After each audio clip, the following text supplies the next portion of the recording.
Maître de nos âmes, Esprit Saint, Esprit de Dieu, et de tes divines flammes, embrase-nous en ce jour. Oh, viens, Esprit de Dieu, fais-nous sentir.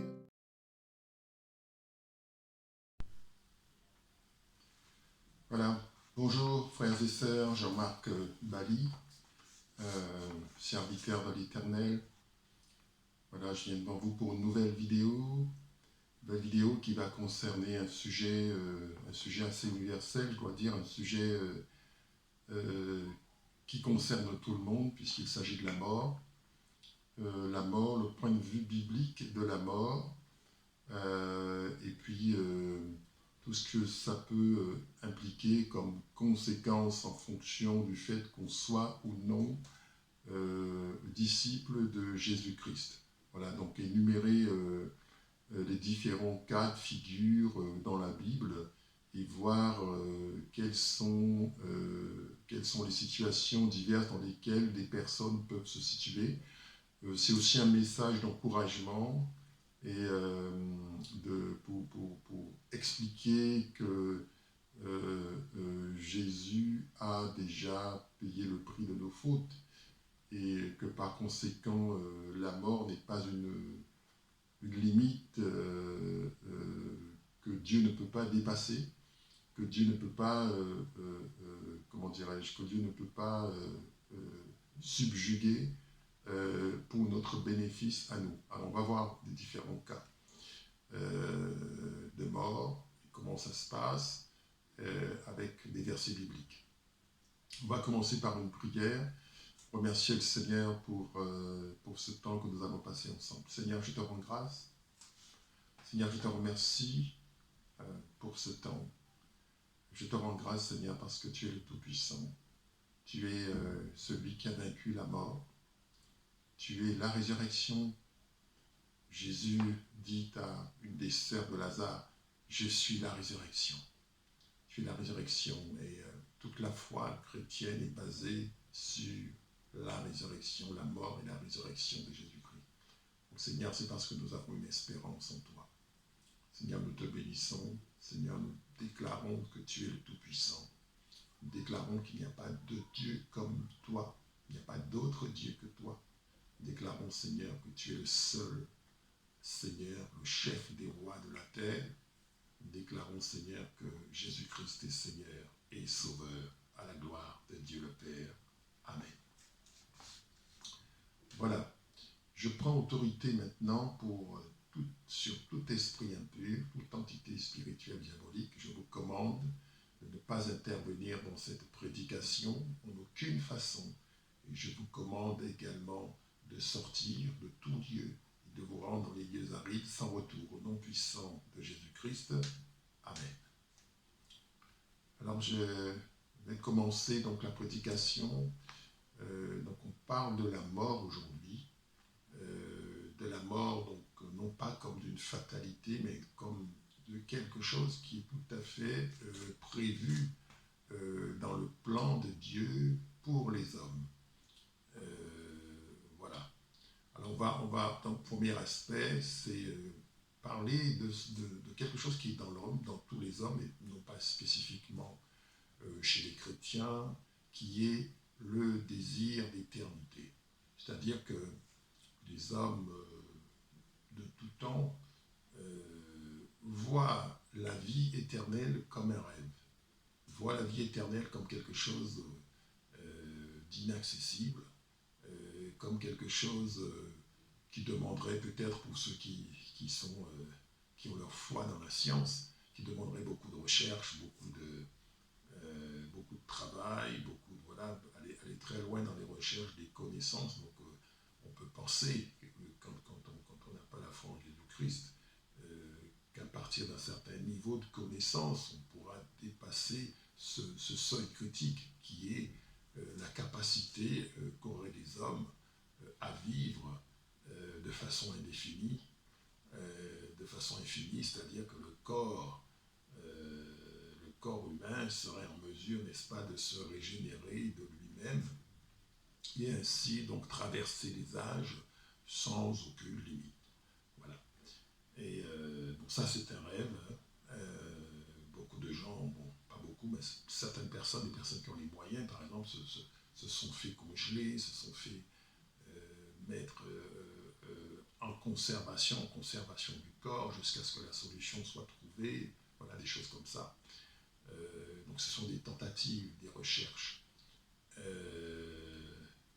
Donc je pense que vraiment c'est une question importante et beaucoup de gens également y ont renoncé. C'est-à-dire c'est un désir qui est refoulé et on se dit non, c'est pas possible, tout simplement, c'est pas possible. Donc il s'agit de se mettre dans la tête comme quoi c'est pas possible. Et une fois qu'on s'est mis dans la tête que c'est pas possible, eh bien on accepte ça et on se dit que voilà, ben voilà mon air, mon terrain de jeu, ça se passe de la naissance aux funérailles, d'accord. Et entre les deux, donc je peux faire pratiquement tout ce qui m'est possible de faire, mais en dehors de cet espace-là, je n'ai pas d'impact et je n'ai pas à prétendre à aller au-delà. Voilà. D'accord. Nous allons voir ce que la Bible en dit à ce sujet. Je veux attirer votre attention sur, par rapport au désir d'éternité, dans le livre de l'Ecclésiaste, chapitre 3, à partir du verset 11. Il est écrit, donc Ecclésiaste, chapitre 3, à partir du verset 11, « Il fait toutes choses bonnes en son temps.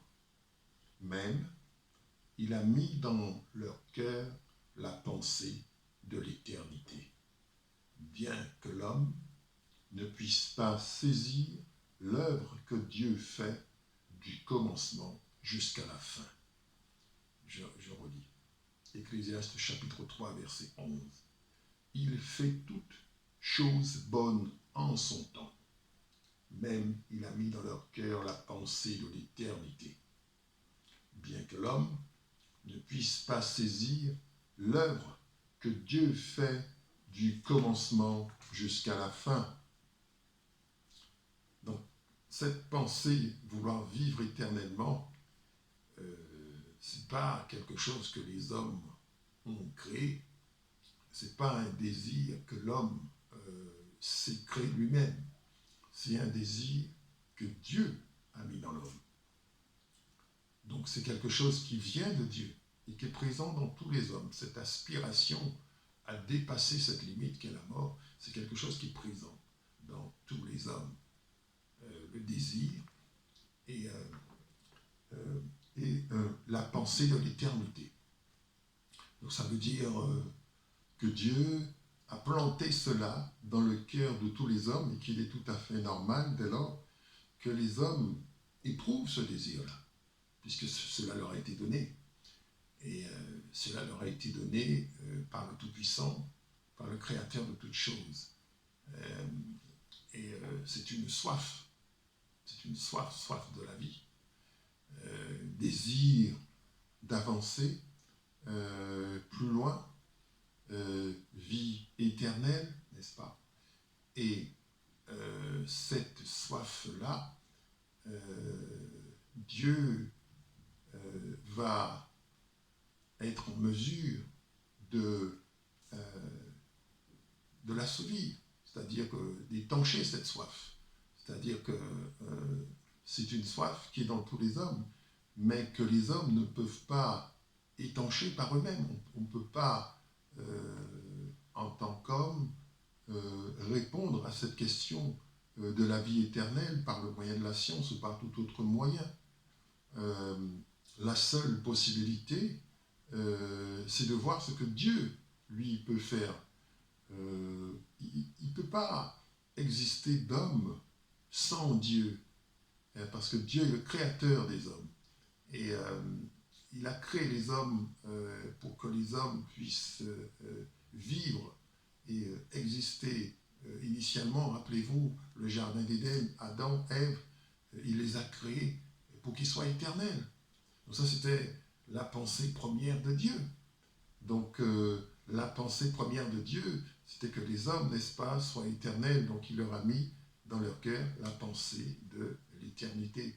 Donc c'est tout à fait, je dirais, normal que les hommes ils aient ça. Et c'est tout à fait normal aussi que les hommes ne puissent pas répondre à ce désir-là, ne puissent pas assouvir ce désir-là. Parce que c'est une chose divine et que dès lors que Dieu a créé cela, ça veut dire qu'il a aussi dans son plan, ses intentions d'assouvir cela. Donc la réponse à la quête de la vie éternelle, c'est Dieu qui pourra la donner. C'est Dieu qui pourra la donner et qui la donne en la personne de son Fils, Jésus-Christ. Parce que Jésus-Christ promet la vie éternelle à ceux qui sont à lui. C'est vrai que quand on regarde ça avec un esprit cartésien, c'est une chose folle. C'est une chose, dans le livre des Corinthiens, il est dit que les hommes naturels rejettent naturellement les choses qui sont de Dieu, parce que pour eux c'est une folie. C'est une folie, je veux dire, quand on vous explique que par exemple qu'un enfant est né sans le concours d'un homme qui aurait donc eu des relations avec une femme, et que cet enfant est né sans aucun homme ne soit intervenu dans le processus de déclenchement de la grossesse, pour croire ça, je veux dire, faut la foi, il faut être un homme spirituel. Quand on vous explique que quelqu'un est mort pendant 3 jours et qu'il est ressuscité, n'est-ce pas, pour croire ça, il faut être un homme spirituel. D'accord ? Si vous n'avez pas cette dimension spirituelle en vous, vous ne pouvez pas croire à ces choses-là, parce que naturellement, ce sont des choses qui sont impossibles. Ouais.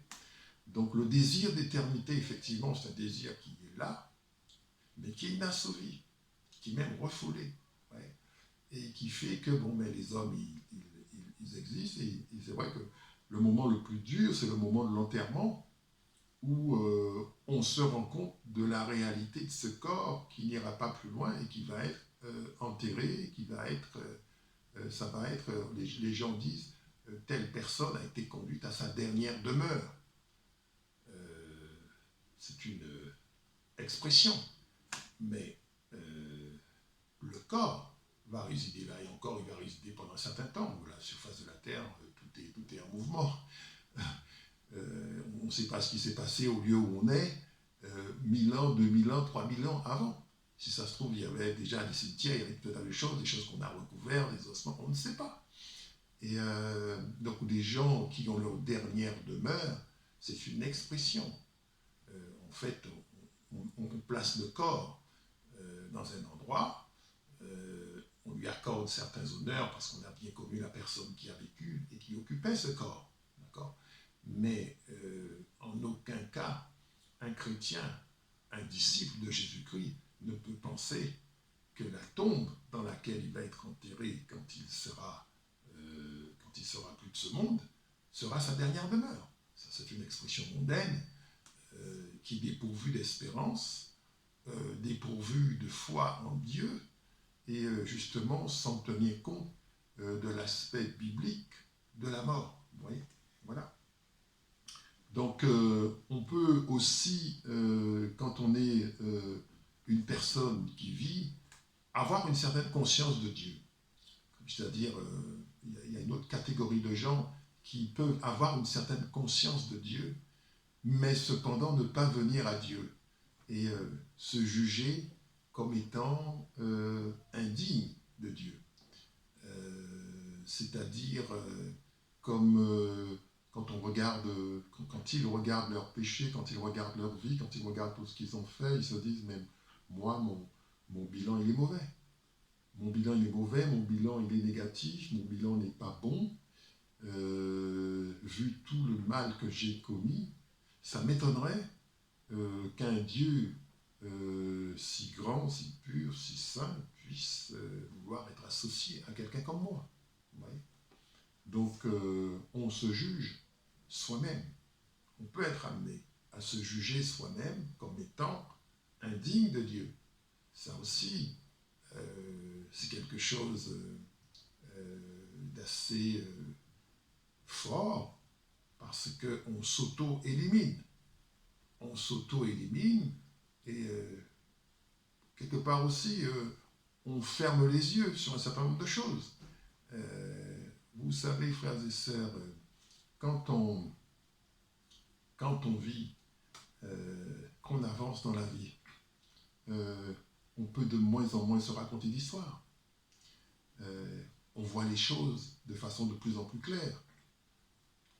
Et ceux qui pensent qu'ils sont indignes de Dieu et qui se mettent de côté et qui se sous-estiment et qui se dévaluent volontairement parce qu'ils portent un jugement sur leur propre vie, ils sont en train d'agir par ignorance. Et c'est aussi tout l'objet de cette prédication, c'est-à-dire que avant que n'arrive la mort, la meilleure des choses à faire, c'est d'arriver à la connaissance de Jésus-Christ, à la pleine connaissance de Jésus-Christ, donner sa vie à Jésus-Christ.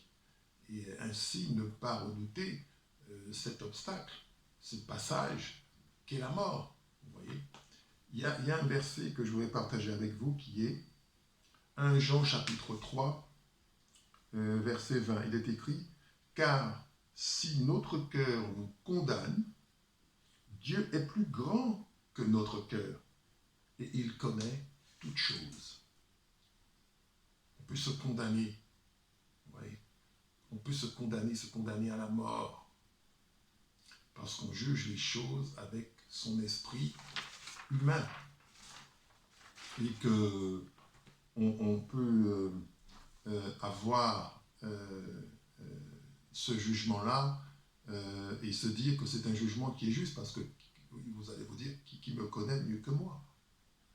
Mais il y a quelqu'un qui vous connaît mieux que vous-même. La personne qui vous connaît mieux que vous-même, c'est Dieu. Je pense qu'il est sage de lui laisser le jugement, le laisser dire ce qui doit être et ce qui doit être prononcé comme jugement sur vous. D'accord ? Alors, se juger soi-même, c'est toujours dangereux. Et en toute chose, il faut laisser le Seigneur dire ce qu'il a à dire, même sur vous, sur vos actes, sur vos pensées. Laissez le Seigneur dire ce qu'il a à dire. D'accord ? Alors, vous avez aussi l'autre tentation qui est des gens qui se disent, bon, mais qui essayent de s'améliorer avant de venir au Seigneur. Ils essayent de s'améliorer, ils essayent de changer. Bon, quand je vais m'améliorer, entre guillemets, quand je serai plus saint, je vais venir au Seigneur. Quand je vais arrêter ça, je vais venir au Seigneur. Quand je vais arrêter, je ne sais pas moi, de voler, quand je vais arrêter l'immoralité sexuelle, quand je vais arrêter toutes les tromperies que je peux exercer vis-à-vis des autres, je vais me purifier d'abord avant d'aller vers le Seigneur. Ça part d'une bonne intention. Mais la réalité, c'est qu'on ne peut pas se purifier soi-même. Il faut que Dieu s'en charge. Il faut que l'Esprit de Dieu se charge de cette purification. Ça veut dire qu'il faut venir à Dieu tel qu'on est et accepter de recommencer à bâtir quelque chose de nouveau avec lui. Et maintenant, en cours de construction, c'est-à-dire votre vie nouvelle en cours de construction, Dieu va dire, voilà, ça, telle chose, faut enlever. Telle partie de ta vie, ça ne va pas. Les fréquentations que tu as, faut enlever. Et le Seigneur, petit à petit, va nous conduire vers cette épuration qui va nous permettre effectivement de vivre notre sainteté. Parce que le saint, c'est celui que Dieu a élu et a désigné comme saint. Donc si le Seigneur veut de vous, qui êtes-vous pour vous juger indigne de Dieu ? Il faut vraiment voir le Seigneur comme quelqu'un qui fait vraiment le maximum et qui porte l'amour à son plus haut niveau. Il est écrit, il n'y a pas de plus grand amour que de donner sa vie pour ses amis. Donc cet amour qui va jusqu'à la mort, jusqu'au sang d'un innocent qui coule sur une croix, c'est un amour qui est capable de sauver beaucoup, de sauver des gens qui peuvent être dans les pires situations. Ils n'ont qu'une chose à faire, c'est accepter, n'est-ce pas, la main tendue de Dieu et vouloir marcher avec Dieu, c'est-à-dire se donner à Dieu et considérer qu'on ne s'appartient plus et qu'on appartient désormais à celui qui nous a rachetés, c'est-à-dire à Jésus-Christ. Ouais. Donc, une fois que vous entrez dans cela,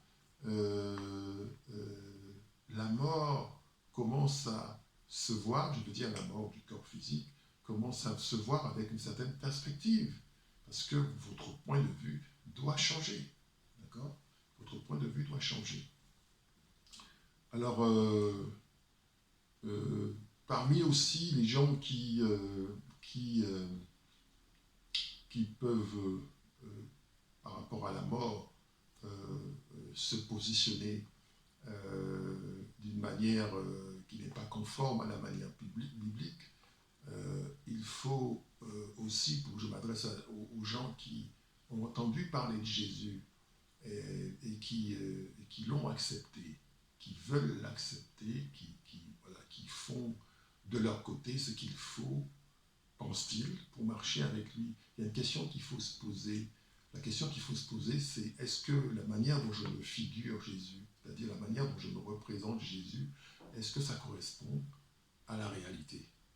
Est-ce que sur le plan spirituel, est-ce que tout ce qui m'a été, tout ce qui m'est enseigné, tout ce que je pense, tout ce que je crois, toutes mes croyances, je veux dire entre guillemets, sur Jésus, sont-elles conformes à la réalité biblique?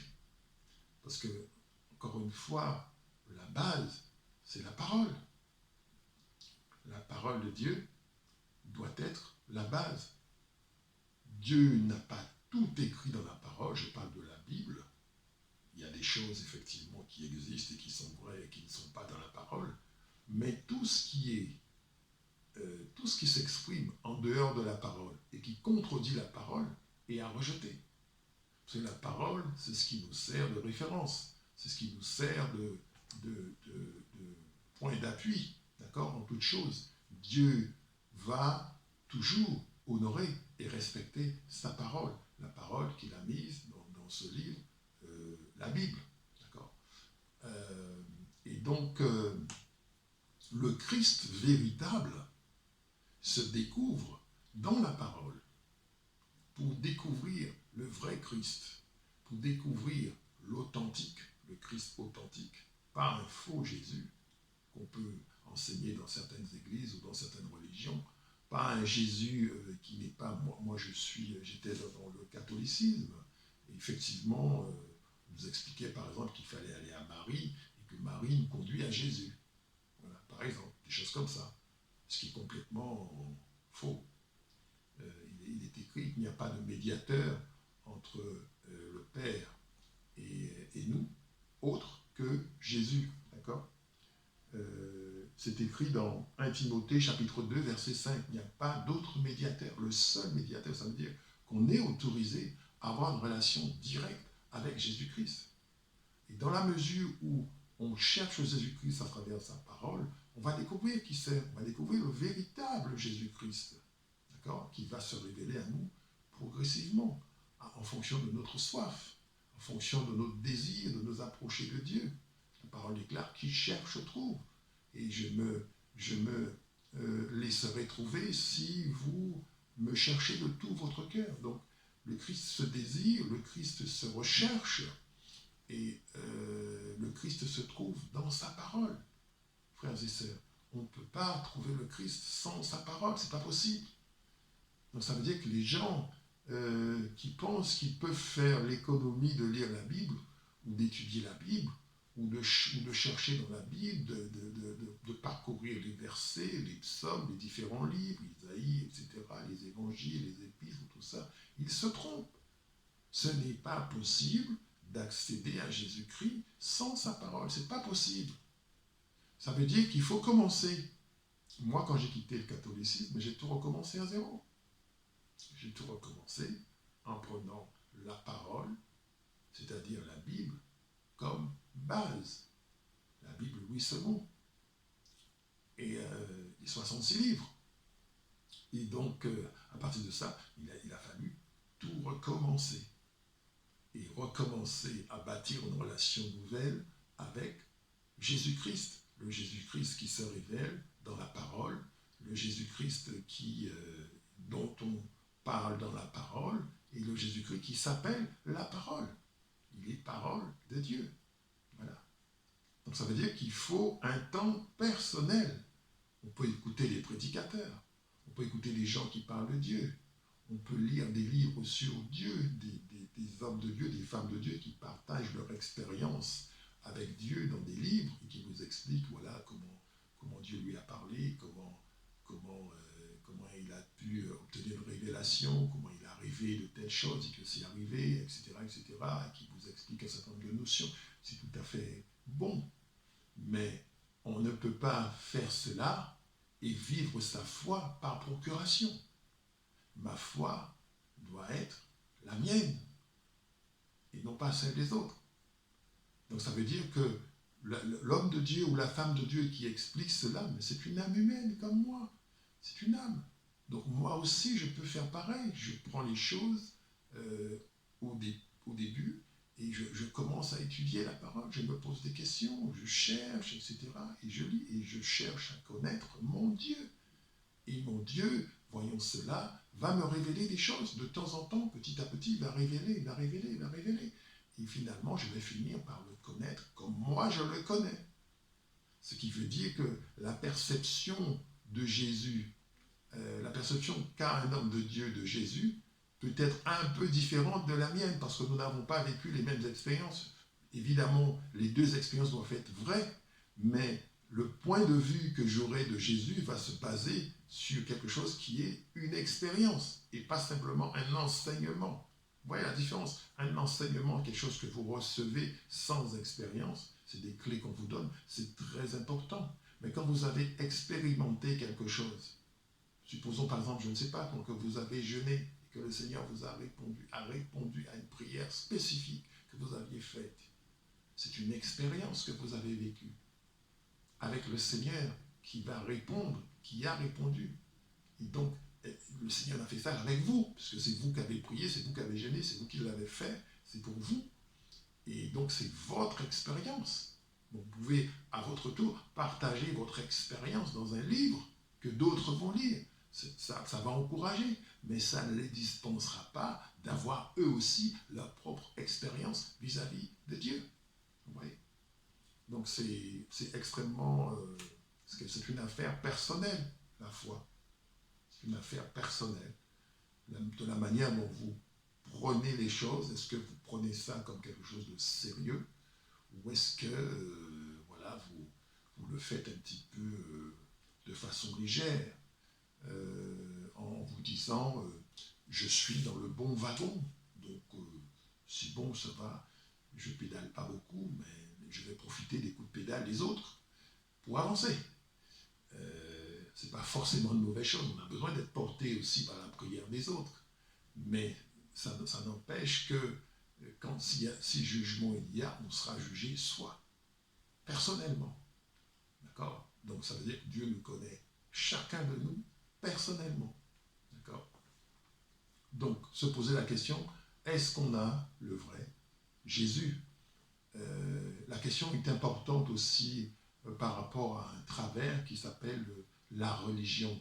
Dans le livre des Actes, par exemple, je crois que c'est Acte 10, on parle d'un homme qui s'appelait Corneille, qui n'était pas un juif, qui était un Romain, un soldat, un militaire en tout cas, et qui effectivement avait compris dans son cœur que c'est l'Éternel qui est Dieu, tout Romain qu'il était. Et donc, qu'est-ce qu'il faisait? Il priait, il faisait des aumônes, il avait des pratiques, on va dire, des pratiques religieuses. Mais n'empêche que Corneille n'était pas sauvé. Corneille n'avait pas encore reçu le véritable. Le baptême par immersion, c'est pas quelque chose à négliger. Les gens qui ne sont pas baptisés par immersion n'ont pas accompli les formalités de l'adoption comme il se doit. Voilà. Donc, ça veut dire que c'est pas quelque chose qu'il faut faire comme ça selon ce qu'on ressent soi. C'est un baptême qui est biblique. Donc Corneille, tant qu'il n'avait pas reçu ce baptême-là, il n'était pas sauvé, il n'est pas enfant de Dieu. Il aime Dieu, il prie Dieu, mais son identité n'a pas changé. Il n'est pas enfant de Dieu. Vous voyez? Et Dieu, il a fallu que Dieu s'en mêle pour sauver cet homme-là. Et on voit donc son disciple Pierre qui va effectivement accomplir la formalité du baptême pour qu'il puisse entrer. Un peu comme quand vous entrez dans un pays, on vous demande vos papiers. Vous pouvez aimer le pays comme vous voulez, vous pouvez même parler la langue du pays, mais si vous n'avez pas les papiers du pays, vous ne faites pas partie du pays, tout simplement. C'est très basique, mais c'est comme ça que ça fonctionne. Donc entrer dans le royaume et être un enfant de Dieu, il y a des points de passage. Il faut croire en Jésus-Christ, la première chose. La deuxième chose, il faut se baptiser, le baptême par immersion. Voilà.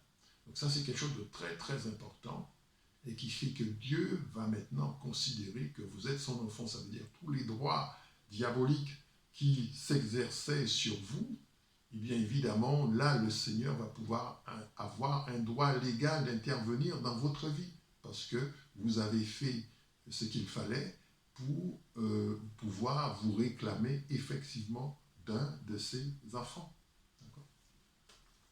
Voilà. Donc, on peut ne pas avoir le véritable Christ.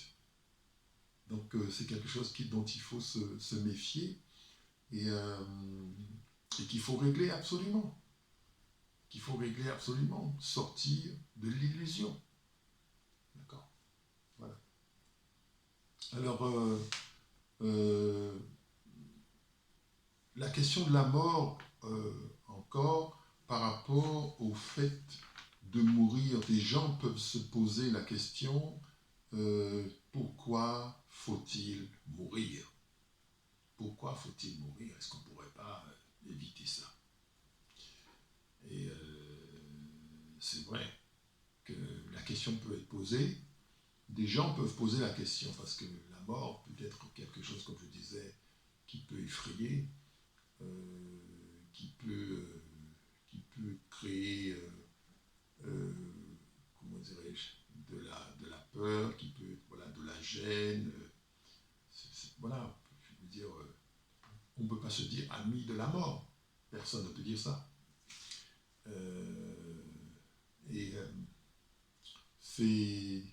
La question c'est pourquoi est-ce qu'il faut absolument passer par là? Pourquoi faut-il passer par là?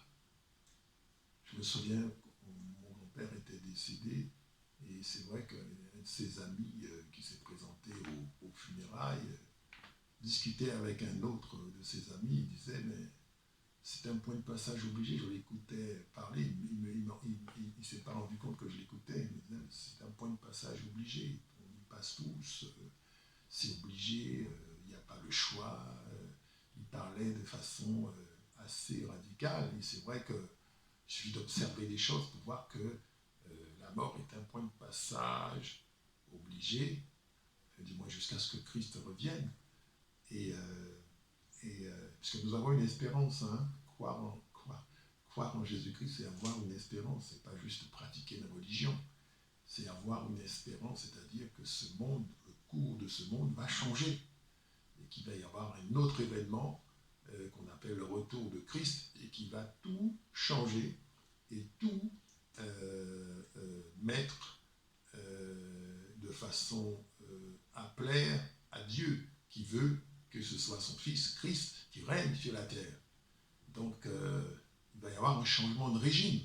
C'est un changement de régime où le vrai maître de la terre, le vrai propriétaire, va chasser l'usurpateur et prendre la direction des choses. D'accord. Donc, c'est ce qui s'en vient. D'accord. Mais en attendant, les gens devront passer, n'est-ce pas, par la mort. Alors, pour expliquer cela, j'ai pris deux versets. Le premier verset, c'est dans 1 Corinthiens chapitre 15, verset 50. Il est écrit, 1 Corinthiens chapitre 15, verset 50. Ce que je dis, frères, c'est que la chair et le sang ne peuvent hériter le royaume de Dieu. et que la corruption n'hérite pas de l'incorruptibilité. D'accord? Je relis. Ce que je dis, frère, c'est que la chair et le sang ne peuvent hériter le royaume de Dieu. Et que la corruption n'hérite pas de l'incorruptibilité. Dans 1 Corinthiens chapitre 15, verset 44, il est écrit, à propos du corps, « Il est semé corps animal, il ressuscite corps spirituel. » S'il y a un corps animal, il y a aussi un corps spirituel. Amen. Voilà. Donc, pourquoi faut-il mourir? C'est que notre corps, le corps dans lequel nous vivons, le corps que vous voyez sur cette vidéo qui est en train de vous parler, c'est un corps corruptible. Nos corps sont corruptibles. C'est-à-dire qu'ils sont marqués par le péché. Et donc sont destinés à mourir. Le corps dans cet état ne peut pas hériter de ce qui est incorruptible. Parce que notre héritage en Christ est un héritage incorruptible. Le royaume, c'est un héritage incorruptible. Et l'incorruptibilité ne peut pas venir dans ce qui est corruptible. C'est ce que dit la parole. Ça veut dire que pour hériter de ce royaume qui s'en vient, il faut un autre corps. Un corps nouveau qui, lui, sera un corps incorruptible. Et donc ce corps incorruptible pourra hériter, n'est-ce pas, et recevoir les promesses liées au royaume à venir. D'accord? Et donc c'est ce corps qui héritera, et pas celui qu'on a actuellement. Parce que celui qu'on a actuellement est destiné à mourir, n'est-ce pas? Alors, quand on accepte Jésus-Christ comme Seigneur et Sauveur, on dit qu'on est né de nouveau. Mais ce qu'il faut bien comprendre, c'est que ce qui est né de nouveau ne concerne que la partie spirituelle de l'homme, c'est-à-dire l'esprit de l'homme. L'homme est divisé en trois parties, l'esprit, l'âme, le corps. Lorsque j'accepte Jésus-Christ et que je suis né de nouveau, ça se passe au niveau de mon esprit. Donc l'esprit de Dieu vient habiter dans mon esprit, n'est-ce pas? Et ça veut dire que mon esprit est sauvé. Je suis sauvé, mon esprit est sauvé, d'accord? Mais mon âme doit être changée parce qu'il faut que je renouvelle ma façon de penser. C'est écrit dans 1 Corinthiens chapitre 12. Mon âme, il faut que je renouvelle ma façon de penser par la parole. D'accord? Que je renouvelle ma façon de penser. Donc, ça veut dire, en tant que nouvel être, je dois avoir de nouvelles pensées, me débarrasser de tout un tas de forteresses, des choses que j'ai dans la tête, et qui s'opposent à la connaissance de Christ. Donc, dès lors que j'accepte Christ, je vais commencer à croître, je dois commencer à croître dans la connaissance de Christ. D'accord? Mais le corps physique ne fait pas partie du voyage. Il ne fait pas partie du voyage, il n'est pas régénéré, il n'est pas renouvelé. D'accord? Donc ce corps est destiné donc à mourir jusqu'à ce que Christ revienne, et donc destiné donc à être, il y a l'autre passage dans Corinthiens 15, 44, il est écrit, il est semé corps animal. Donc corps animal, c'est un terme qui est fort, mais ça veut dire qu'en fait c'est un corps de même nature que le corps d'un animal, des os, de la chair, du sang, etc. Avec un système très très performant que Dieu a créé, mais qui ne peut pas entrer dans la nouvelle promesse, dans la promesse que Dieu a prévue. D'accord? Et donc, il est semé comme corps animal, et il ressuscite corps spirituel. D'accord? Donc, s'il y a un corps animal, dit Paul, c'est qu'il y a aussi un corps spirituel. Donc, voilà, il ne faut pas voir la mort comme un passage, quelque chose de terrible où on n'a aucune espérance. Donc, le chrétien doit être comment dirais-je, par rapport à ça, serein vis-à-vis de la mort. Évidemment, il ne s'agit pas d'écouter la vie de gens qui n'ont pas encore accompli les désirs de Dieu sur la terre, leur mission sur la terre. Il faut aller au bout de sa mission, évidemment. Quand on arrive sur la terre comme ça, on est porteur d'une mission également. Donc, il faut aller au bout de sa mission, n'est-ce pas? Je ne parle pas de la mort prématurée, qui n'est absolument pas souhaitée, mais au bout d'un moment, effectivement, tout a été accompli, tout a été fait. Donc il faut effectivement que le disciple, que l'homme de Dieu comprenne, d'ailleurs Paul le disait, Paul sentait l'heure de son départ approcher. Et je pense qu'aujourd'hui, il y a des gens aussi qui pensent, qui savent, qui peuvent savoir quand l'heure de leur départ approche. Ouais. Mais il faut voir ça un petit peu comme un déménagement. On quitte ce corps pour aller dans autre chose, n'est-ce pas? C'est pas la fin de tout. Et frères et sœurs, c'est quelque part une bonne nouvelle, puisqu'on se sépare de ce corps de péché. Ouais. On se sépare de ce corps de péché. Donc, voilà. Donc, tout ça, c'est des perspectives que je voulais partager avec vous par rapport à la mort et par rapport à la réalité de la mort. Par-delà le côté de la peine qu'on peut avoir d'avoir perdu un être cher, ça je comprends parfaitement, mais les disciples de Christ sont des hommes spirituels. C'est des hommes qui doivent se comporter en hommes mûrs spirituellement et comprendre ce qui se passe. Donc quand quelqu'un a fini sa mission et que sa vie, ma foi, s'est bien passée et qu'il a fait ce qu'il avait à faire, il faut dire merci Seigneur.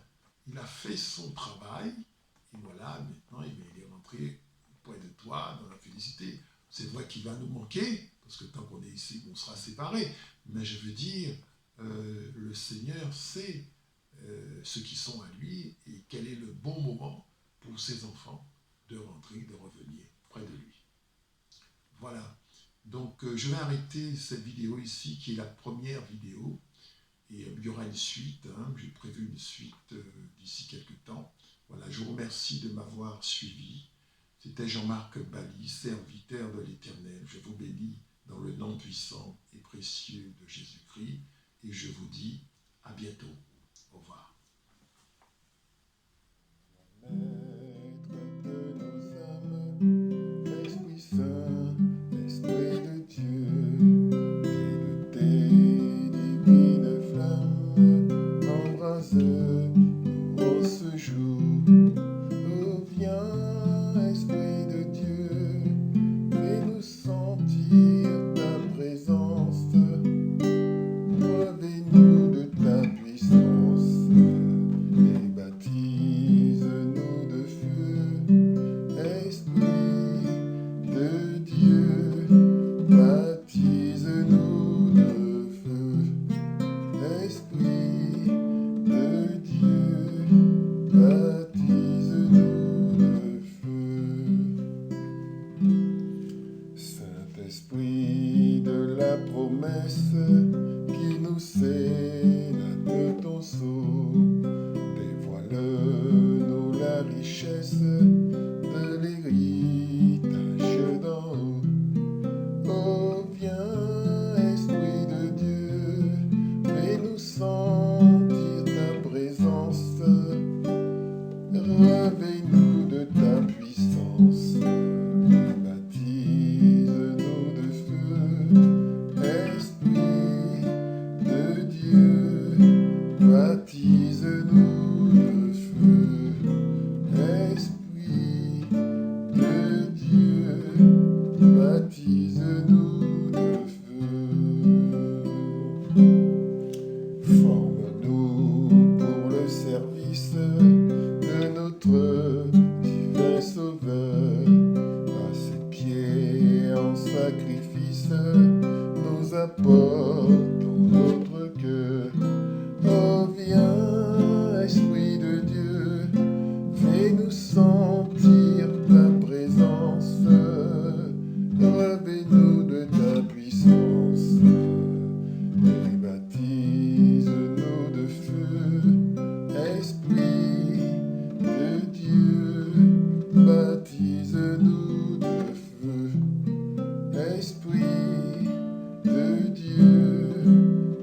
baptise-nous de feu.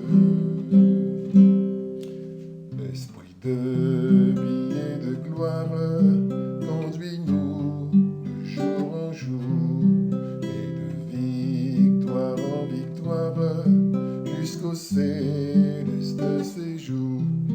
Oh viens, Esprit de Dieu, fais-nous sentir ta présence, réveille-nous de ta puissance.